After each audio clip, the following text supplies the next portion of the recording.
They say the buffalo vanished like ghosts in the wind, but that's the sanitized version. Truth? White settlers and the government orchestrated a mass extermination, wiping out herds to crush Blackfeet independence. 1/4 of the Pequaney tribe starved in the 1880s, bellies hollow while promises from treaties turned to dust. It's like deleting a culture's food app overnight, except the stakes were survival. Dive into the irony. The same folks preaching civilization-engineered starvation as a weapon. The Blackfeet, known as Niitsitapi or the Blackfoot Confederacy, didn't just appear on the northern Great Plains like some forgotten footnote in a geography book. They migrated there from the northwest, possibly as early as 10,000 years ago, splitting off from larger Algonquin-speaking groups to forge their own language and culture. This wasn't a leisurely road trip, it was a millennia-long adaptation to the vast grasslands spanning what we now call Montana, Alberta, and Saskatchewan. Picture entire communities packing up, following game trails and seasonal shifts, all while developing rituals and social bonds that would define them against harsher landscapes. By the time they settled in, their identity was as intertwined with the plains as roots in soil, setting the stage for a society where survival meant constant motion and keen observation of the world around them. Like clockwork tuned to nature's rhythm, the Blackfeet embraced a nomadic lifestyle, trailing the massive buffalo herds that migrated with the seasons. These weren't casual strolls. Entire villages dismantled teepees made from buffalo hides, loaded them onto travois pulled by dogs, and relocated to where the herds promised abundance. The buffalo wasn't just dinner, it was everything. From meat that fed families to hides turned into clothing, shelters, and even boats for crossing rivers. Bones became tools, sinews became thread, and nothing went to waste in this efficient system. Hunters used clever tactics like buffalo jumps, herding animals off cliffs for mass harvests, or pounds to trap them in enclosures. It was like running a mobile factory where the raw material thundered on 4 legs, and the Blackfeet were the undisputed CEOs, ensuring their people thrived in an environment that could turn deadly with one bad winter. Spirituality for the Blackfeet wasn't some abstract Sunday service. It pulsed through every rock, animal, and star, with the belief that all things carried a spirit connecting the physical and the unseen. The sun and moon stood as central figures, the sun embodying life and growth while the moon guarded dreams and the night.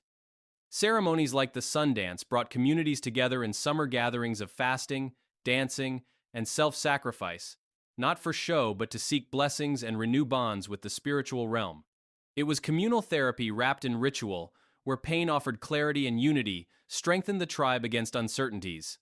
This worldview made nature a partner, not a resource to exploit, fostering a respect that outsiders would later dismiss as primitive while they bulldozed through the same lands.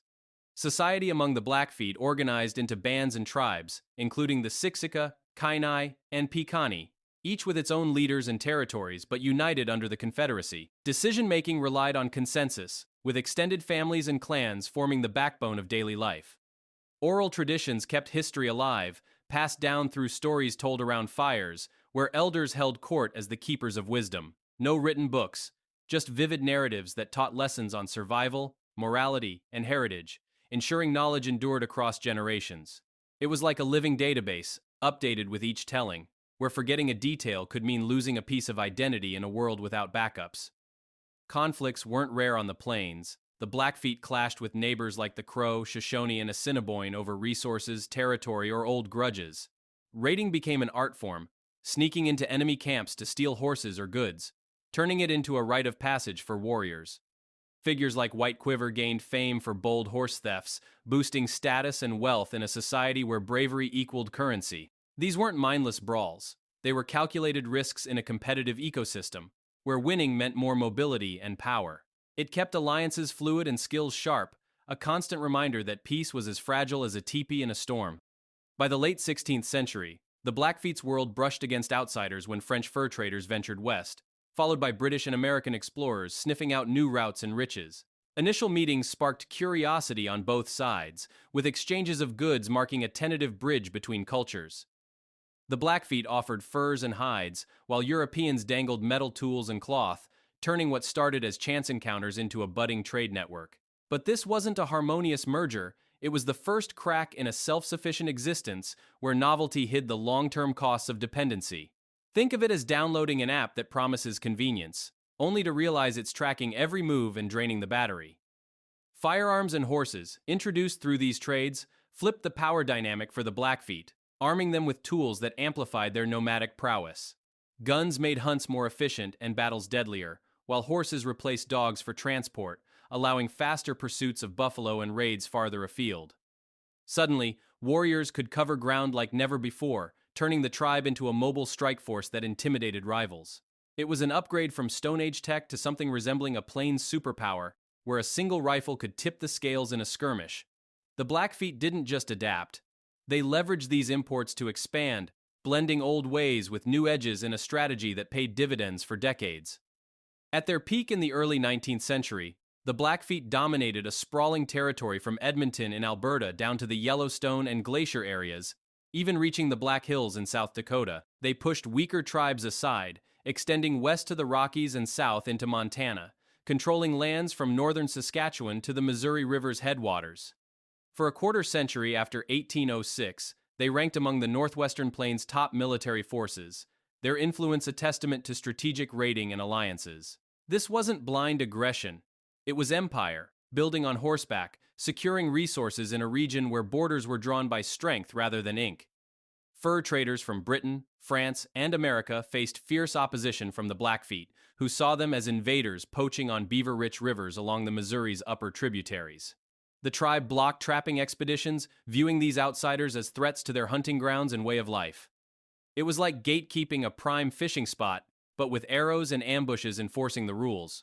This resistance preserved resources temporarily, delaying the flood of settlement that would later overwhelm them, and highlighted the Blackfeet's unwillingness to share what they had mastered over centuries. All the while, wars with neighboring tribes raged on, with the Blackfeet excelling in capturing horses and prisoners to bolster their numbers and economy. These ongoing feuds weren't distractions. They honed tactics and maintained a warrior culture ready for bigger challenges ahead. Success in these conflicts fed into their rising status, where each victory added to the Confederacy's legend on the plains.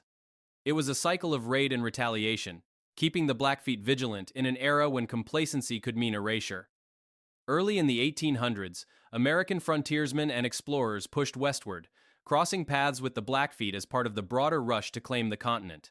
These encounters started with trade, swapping furs for goods, but soon escalated into friction as settlers multiplied, competing for the same rivers, game, and open spaces that had sustained the tribe for generations.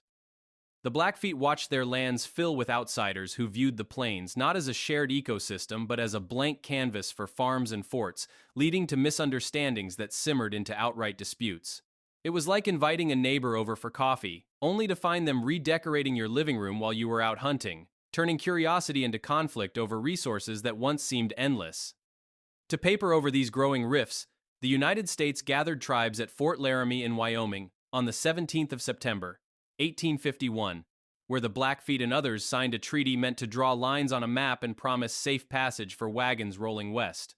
The agreement acknowledged indigenous territories, including vast swaths for the Blackfeet east of the Rockies, and aimed to foster peace amid the immigrant flood. But enforcement faltered almost immediately, with settlers ignoring boundaries and resources dwindling under the pressure of overland trails. Violations piled up, straining relations as promises evaporated like morning dew on the prairie, turning what was billed as a diplomatic handshake into a setup for future betrayals that would erode trust and territory alike. For 3 decades after that initial pact, the Blackfeet held firm against pressures to abandon their hunting ways for plows and fences, rejecting the government's insistence on farming as the path to so-called civilization. In response, outsiders orchestrated a wholesale slaughter of buffalo, gunning down millions in a calculated bid to starve the plains tribes into submission. By the early 1880s, the once thundering herds were reduced to scattered remnants, leaving the plains littered with bones, and the Piikani facing a starvation winter in 1883-1884, where nearly 600 people, a quarter of the tribe, perished from hunger and exposure. Families scavenged for roots and scraps while agents doled out meager rations tangled in bureaucratic red tape, forcing survivors to pivot to ranching and crops just to endure. It was history's version of a forced detox, where wiping out a staple food source doubled as policy, reshaping a nomadic people into reluctant settlers overnight. In 1865, as the Civil War wound down back east, the U.S. government eyed more land for the Mullen Road, a military supply route linking Fort Benton in Montana to Fort Walla Walla in Washington Territory. Negotiators pressed the Blackfeet into another treaty, carving out boundaries and securing cessions for the path, though the agreement went unratified and offered only fleeting calm amid ongoing encroachments. The road facilitated faster movement of troops and goods, slicing through traditional grounds and accelerating the influx of miners and homesteaders who viewed the landscape as a shortcut to fortune. This pact, like others, promised compensation but delivered division, highlighting how infrastructure projects masked as progress often paved over indigenous autonomy with gravel and ambition. Tensions boiled over in January 1870 when a U.S. cavalry unit under Colonel Eugene Baker descended on a Blackfeet camp along the Marias River in Montana, mistaking it for a hostile group amid reports of raids on white settlements. On a frigid morning, soldiers opened fire on Heavy Runner's band, a peaceful Piegan group ravaged by smallpox, killing over 150 to 200 people, mostly women, children, and elders who posed no threat. Baker's men burned the lodges and supplies, leaving survivors to freeze in the aftermath, all while the actual raiders escaped unscathed miles away. The event, dubbed the Marias Massacre, drew Eastern outrage but little accountability, with military brass downplaying it as a regrettable error in a fog of war scenario that echoed like a botched raid on the wrong doorstep, perpetuating cycles of violence under the guise of frontier justice. By the late 1890s, cumulative land losses from these treaties had stripped the Blackfeet of vast traditional territories, disrupting hunts and gatherings that defined their existence. In 1896, amid desperation from prior famines and neglect, the tribe agreed to cede a mountainous strip for $1.5 million in the agreement with the Blackfeet tribe of Indians, establishing reservation boundaries and allotting plots to individuals to promote farming and assimilation. This deal excluded sacred areas like the Badger II Medicine and what became Glacier National Park, though it reserved access for hunting, fishing, and timber so long as the land stayed public. Compensation arrived in lump sums and annuities, alongside provisions for schools and tools, but the exchange formalized a shrinkage that turned nomadic ranges into fenced remnants, where old ways clashed with new mandates in a slow erosion of self-reliance.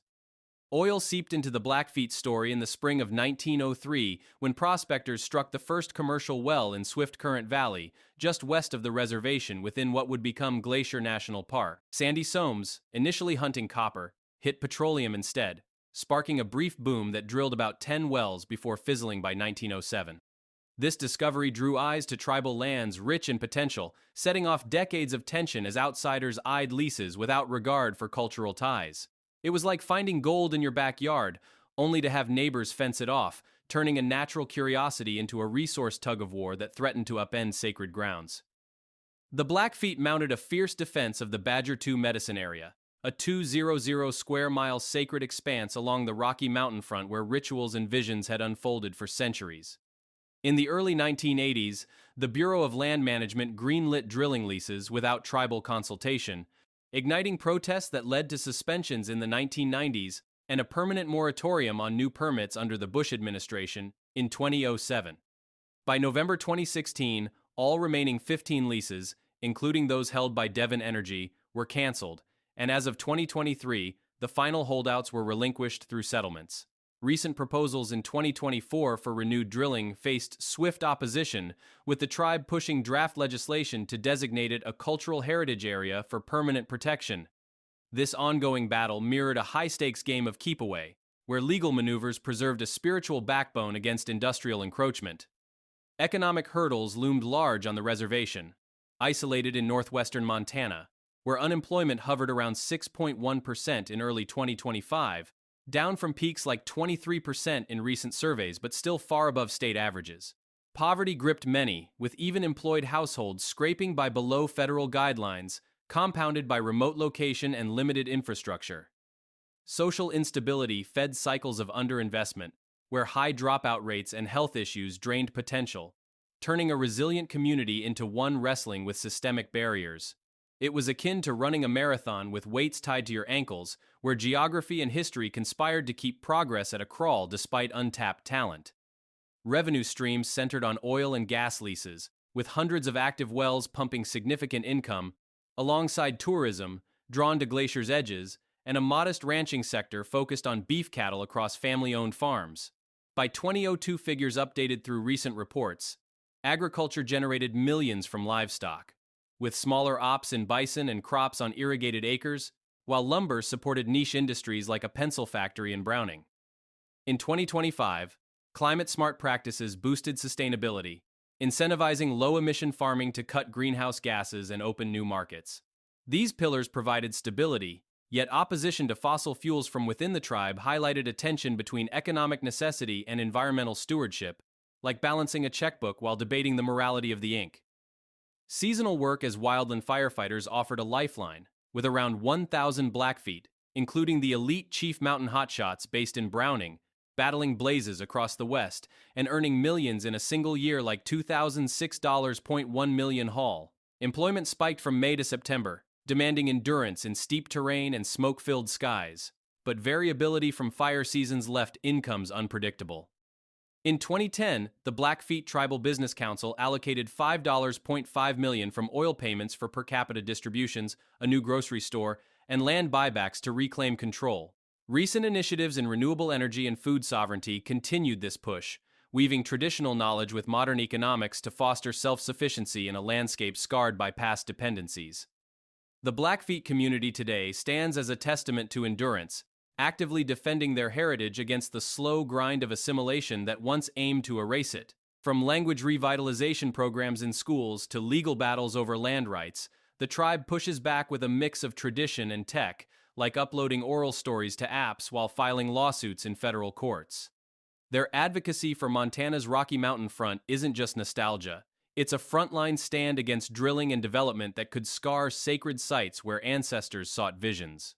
In June 2025, a landmark conservation easement locked down 5,300 acres in the Big Belt Mountains, honoring cultural ties to lands far from the reservation but deep in Blackfeet lore.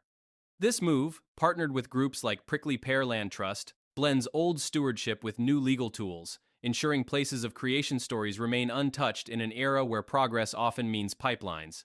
It's like the tribe saying, "We've lost enough. Now we're drawing the line with easements instead of arrows," turning potential loss into protected legacy amid climate shifts that threaten the very grasslands their forebears roamed. Population figures paint a picture of quiet growth, with the Blackfeet Nation boasting around 17,321 enrolled members as of recent counts, many residing on the 1.5 million acre reservation in Montana. Broader estimates suggest over 35,000 people in the U.S. claim sole Blackfoot ancestry, swelling to 300,000 when including mixed heritage across Canada and the States. This uptick reflects not just births, but a resurgence in cultural identification, where younger generations reclaim identities suppressed by boarding schools and bans on practices like the Sundance. Even when rituals were outlawed in the early 20th century, hidden ceremonies kept the flame alive, a sly defiance akin to bootlegging spirituality under Prohibition's nose. Today, that resilience manifests in bison restoration projects, releasing free-roaming herds onto adjacent lands in 2024 to heal ecosystems and spirits alike, countering the vanished buffalo's echo with living symbols of renewal. It's a modern twist on old hunts, where conservation grants fund what raids once secured, proving the Blackfeet adapt without forgetting, their numbers a subtle rebuttal to histories that predicted fade-out. Economic strides weave through this cultural tapestry, with the tribe leveraging water rights from a long-fought compact to fuel sustainable growth, turning arid challenges into irrigated opportunities for farming and industry. In May 2025, a $1.25 million pilot community tourism grant landed, aimed at boosting rural attractions like eco-tours and artisan markets, injecting cash while showcasing heritage without commodifying it. Food sovereignty initiatives, eyeing full engagement by 2028, blend traditional agriculture with climate-smart practices, like bison ranching that cuts emissions and revives soil health. Meanwhile, the Priority Climate Action Plan from 2024 guides investments in renewable energy, offsetting oil leases' legacy with solar arrays that power homes and hopes alike. It's ironic, the same lands stripped by treaties now yield revenue from green tech, a pivot from buffalo dependence to diversified portfolios, where wildfire fighting crews still bring in millions seasonally, echoing warrior mobility in hazmat suits. The Blackfeet remain a vibrant force, their annual North American Indian Days festival in Browning drawing crowds for powwows, parades, and relays that pulse with ancestral energy. Held the 10th of July 13-inch 2025, the event featured drum competitions, dances under the stars, and a parade shifted to 11 a.m. for family fun. transforming the reservation into a living museum of resilience. This isn't performative pageantry. It's a communal recharge, where elders pass batons to youth amid vendor stalls and rodeos, sustaining a history that empires couldn't crush. In a world of vanishing traditions, the Blackfeet's powwow grounds stand as defiant hubs, blending illustrious past with thriving present. A festival that's less escape and more assertion, we're still here, drumming louder than ever. From nomadic hunters defying empires to modern stewards reclaiming lands, the Blackfeet turned vanished buffalo into symbols of revival, their story a loop of loss and defiance. History smirks at the contradictions, where starvation tactics birthed unbreakable spirits, leaving legacies that outlast treaties. Subscribe to Native Legends and History Stories for more unflinching tales. Comment your thoughts below.